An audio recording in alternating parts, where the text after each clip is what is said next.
Hvala vam od srca svima što ste došli, što ćete zajedno s nama slaviti. Nadamo se da vam neće biti toliko hladno i da ćemo se svi ubrzo zagrijati ovdje, jer s nama su ovdje na samom početku koncerta tamburaški sastav Karavi. Oni su nam došli promovirati svoj novi album. Molim vas jedan pljesak za njih.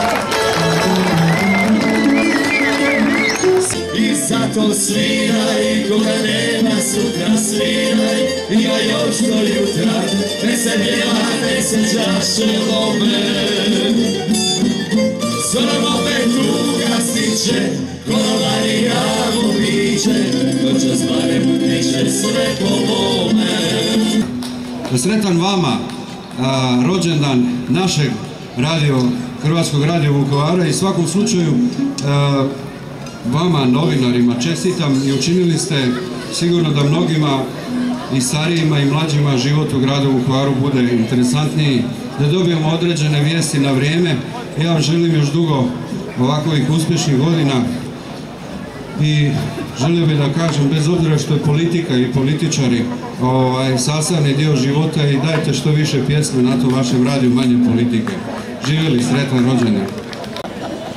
Znaš li mali da je bila ljepša nego bajna vila, kao bijeli golubi, tako smo se voljeli.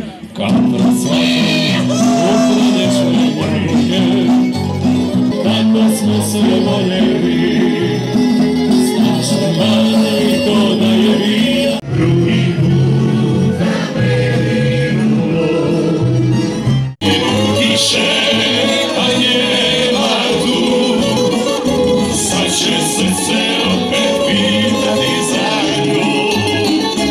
Tamo laža, mi se radili i da priznam da su sve izgubili. Ej, Slavonija, dok time traje, čuvat ćemo tvoje običaje. Ćemo tvoje običaj.